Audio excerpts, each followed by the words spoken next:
Hey, I'm Laura Daniel, and welcome to Laura Loves New York. And I have a very special guest with me. This is Kalyn O'Brien. Hi. And Kalyn just ran her first New York marathon. First marathon. Wow, yeah. Wow. And so, first ever marathon too. Which is amazing. Yeah. So we are in one of my favorite spots. We're in Madison Square Park, which is on 26th and 5th. So where are you from originally? I'm originally from South Jersey, in between Philadelphia and Atlantic City, kind of right in the middle. Okay, cool. And when did you come to New York? I fully moved here after I graduated college in 2017. Such an independent feeling. Oh my God. And the city, the pace, the energy, it's such a great I've always place. been like a go, go, go type of person, and that's what New York is. I mean, it's so perfect then that you ran the marathon. Yeah. Everybody was go, go, going. So Kalyn and I work together at Chief Media, which is a really fun company. It does TV and digital advertising. And in the midst of my running around doing my acting gigs, you are a runner, and you've worked with the Achilles Foundation. Yeah, I've always loved to volunteer. I did a lot with the Special Olympics growing up. Then in college, I did unified sports. So we would play basketball, and it would be 3 players with disabilities, 2 players without a disability. So when I moved to the city, I was trying to find opportunities to volunteer, meet new people. Meeting new people is so hard as an adult when you move to the city. That's the one thing I learned. It's true. Finding friends as an adult is so hard. But it's important. It is, It's so important. So I found New York Cares. It's kind of like a platform for all volunteering opportunities in the city, and I went to a workout for Achilles. It's a running group that pairs adults with disabilities, which ranges from intellectual disabilities, stroke survivor, veterans with PTSD, amputees. It ranges from any type of disability. There's people who are blind, who are in car accidents and are recovering. So they pair all these adults with a guide who, as they determine it, or they call able-bodied, and you just guide them on whatever length run. Some people are walkers, some people run. It ranges all different skill levels. But so what made you decide to run the New York Marathon? So I've always wanted to do a half marathon. I had in the back of my head that I wanted to do a marathon, but I did the Shape Half Marathon, which another one that's absolutely amazing. It's females only, so it's just a very empowering day of just all females. How long is a half marathon? A half marathon is 13.1 miles. My goal was under 2 hours, and my first one, I did an hour 50 something. And that was actually, from what I've heard, a pretty tough one because it's all in Central Park, the Shape Half Marathon. And Central Park is very deceiving because they call them the 3 sisters. There's 3 sets of hills. There are totally hills. Yeah. There are totally hills. Yeah, especially the Harlem Hills. Don't know if you've ever been up there, but that's a killer. So I learned that on this course. So that was my first one. And then from there, I got an entry into the popular Brooklyn Half. That one was really cool because you started in Brooklyn, but you ran out to Coney Island, and it ended at Coney Island. Wow. So after that, I was like, you know what, you should do the marathon, and if you're gonna do one, you have to do New York. You might as well go all out, do the big one. So I signed up. I signed up as a charity runner for Achilles, which means I had to raise $3,000 in order to get entry. But I wanted to pick a charity that I really felt passionate about. And since I volunteer with them on Tuesdays, and a bunch of them were running it too, so I was like, if these athletes who come out here who are blind, are amputees, if they can go out and do it and be happy when they finish, I can totally do it too. Oh my God, that's amazing. How did you prepare for it? I started officially training in July, so I did a lot of research. New York Road Runners has tons of online guides. I joined the Lululemon Upper East Side running group on Wednesdays, so that group was fantastic because a lot of them have run many marathons before, so they were able to prepare me. They're the ones who really were hyping up how emotional it gets. Somebody that I run with on Wednesdays night, they were like, every mile that you feel that you can't do it, just remember someone who's supported you along the way and think of them. Kind of dedicate a mile for each of those people. So that was definitely something, especially because I felt so lucky to have so many supporting. We have our office, my family, friends, people who I haven't heard from in years from high school were reaching out, and they even donated to the cause. It was a humbling experience, and it was great to see how many people were supporting me. That's so cool. Yeah. That's so cool. So what did you have to do nutritionally to get ready for it? So that's actually a huge part of preparing, which a lot of people don't think of. But the days you do your long runs, it's important to have carbs the night before, not too many fibery vegetables. So those are things I never thought about until I started running this much. I guess that if you run over, I don't know if it's 60 minutes, 90 minutes, I might even be over 45 minutes, that's when it's important to carb up. It's like you're storing up everything in your body to do this intense race. And that's why you also do what's called a taper week right before the marathon. So all your training's light, you do longer runs, but they aren't at a fast pace. So it's important to also take it slow that week so that your body does absorb those carbs that you're eating. Because if you're continuing to run and train hard right before the marathon, you're gonna burn off all those carbs that you're trying to store. Got it. And I know that you were flushing your system with water. It's super important to stay hydrated. It's not just the night before. You should be at least a week prior. I brought a gallon of water into work and drank that all day just to make sure I was getting plenty of time, because if you try and just flood your system the night before, it's not going to work. So water, electrolytes. Now I did have these Gatorade Chews. I wasn't going to, but a guy the night before told me it made a difference in his workout. But the biggest key is to never try anything new the day of the race. That's the biggest piece of advice that many people told me, and that comes down to even what you're wearing, how your hair is, because you don't want to wear new shorts and they're rubbing, or your hair is the wrong way, it's falling out in your face. And the last thing you want to be thinking about while you're running 26 miles is my hair is all over the place. Did you do it as a French braid, or how did you do it? I did 2 French braids into a ponytail. This isn't my best work, but... So those are little things that through my journey and training, experienced marathon runners gave me, and I found them so helpful the day of. Now, how did you train for it? Because you were telling me earlier, before we went on camera, that you didn't like, okay, I'm gonna run 26 miles, like to prep for it. You did strength training. Yeah, so that's like the biggest misconception, that people think you just go out and run every day, but it's important to cross train. So I always run outside, and then I would do an elliptical or a bike to not put so much pressure on your legs, your joints. Swimming's really good. Actually, lifting is good to do while you're training, but it's not heavy lifting. It's focusing on these specific exercises that are good for the muscles that you'll be using on race day. So this is a crazy question, but how do you know that you'd be able to do 26 miles? Like, how would you know? You hope you'll make it. Over time, so that's why I started in July. There's a lot of programs that there's like 16-week, 18-week, 20-week training programs. And you never actually do the full 26 miles before race day. I actually only did 19, and I was like, I felt good, I'm ready to go. But the coach at the Lululemon group, he was like, you should go out and do 20.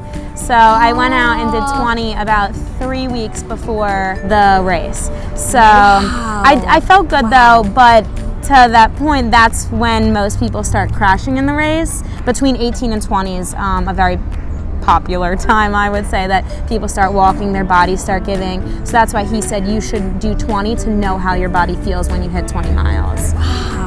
Wow. And knowing New York too, you go over 4 bridges. You go over the Verrazano, Queensboro, I think it's called the Willis Avenue. That's the one into the Bronx. Then you have to go back into Manhattan. There's so much elevation, even though it's little bits. It's important to do hill training. Yes. Yes, because you were telling me that the last 6 miles. Yeah, for the most part, the last 6 miles is uphill. So I asked Kalyn what it was like running the New York Marathon from start to finish. It was very early. I had a 6:15 ferry, which although it was very early, I did get to see the sunrise as I was on the ferry and the Statue of Liberty behind. I met a girl on the ferry and we were cracking up because we felt like we were kind of part of like a zombie apocalypse, that like they were taking us to refuge over in Fort Wadsworth, because you take the ferry over, then you kind of get shuttled. Then over there you're into buses, then you go through security, and then you're kind of in different corrals, and everybody's bundled in these clothes. And Goodwill has bins that before your race you throw old clothes in, because it's so cold in the morning. So I brought all these old clothes that I just threw into Goodwill. And what time did you have to be there? I was wave 2, so that started at 10:10. My corral closed at 9:50. But I know I was emotional at the start because there's so many people just so excited, and you're all about to go over this bridge and you start running and it's just you and the runners on the bridge. There's helicopters coming around. So the start's really I was emotional then, but I also feel like the most emotional part was, so the Queensboro Bridge, which takes you from Queens to Manhattan, it's just runners, so it's quiet. You can hear everyone breathing and talking, and that part is really when you're thinking about everything that you've done so far. You're about at mile 14, 15, maybe even more. Right? Wow. So you're past the halfway, but as soon as you get over that bridge into Manhattan, you can hear all these people cheering, and you come down onto First Ave, and it's people's deep. And everybody's just cheering and so excited to see you. My favorite part was definitely First Ave. Where was your family stationed? So they went up to 91st, right where I live, which was perfect because it was in between miles 17 and 18. So you're already excited because the crowds are there when you get off the bridge, but it got me more excited because I was like, I know my family's up on 91st, so I was like counting down the blocks until I got to see everyone. And it was just so great to see my family. I feel very lucky. They're so supportive, and they all had signs made. So I ran past them.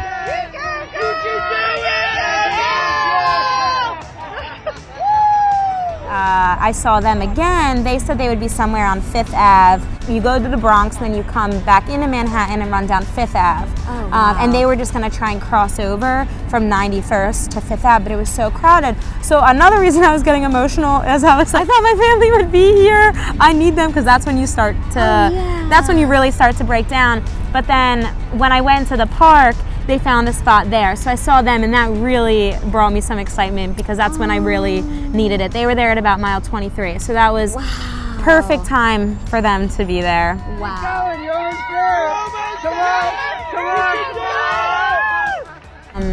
The people I run with, they were like, you should put your name on your t-shirt. So I put KK on the front. That's my nickname. And they were like, kids love to cheer for you. Everybody will cheer for you if you have your name on your shirt. And at 23, when I was about to break down, all these people were like, go KK, you got this KK. And if you're like, these people are cheering me on, I can do it. Everybody's so proud of the marathon here. And you go into every borough and they're like, Brooklyn welcomes you, welcome to Brooklyn. And you just see all the people of every community. It's so cool. There's bands playing and everybody's just so proud and excited to be watching all these people come in and run the street. Now they give you like this sort of like cape / cloak. What is that? So there's two. Everybody gets this foil wrap. That keeps you warm because afterwards your body temperature, even though you're hot, it goes from running to stop. So your body temperature actually drops quickly. Oh, so that keeps and it's cold. And it's cold, yeah. As the day went on, it definitely got cooler. So you get that foil wrap. And then after you run, this part I wouldn't say is enjoyable. This part was the worst. You had to walk like another mile to get. You were telling me that. I'm like, why would they make you walk? Yeah, that was and they do not let you stop. They are like, keep moving unless you need medical attention. Now, why do they do that? I think it's just to get people moving.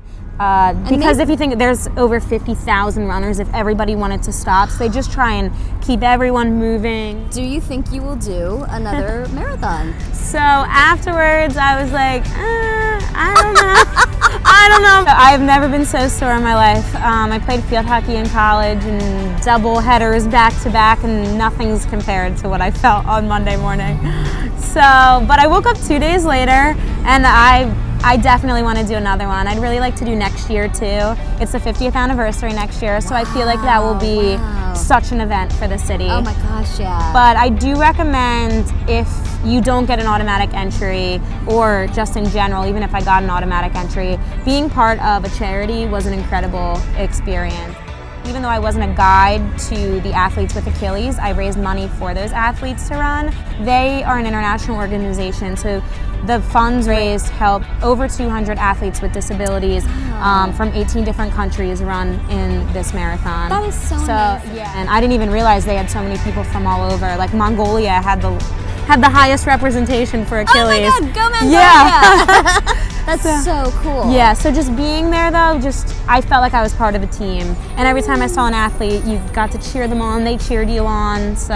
Yeah, again, the sense of camaraderie and the sense of community, and it's just such an amazing thing, and I'm so proud of you. Thank you. This is so New York, this big epitome of New York. Yeah, everybody here is just so proud of the marathon, and it really put how great New York is. It's the greatest city.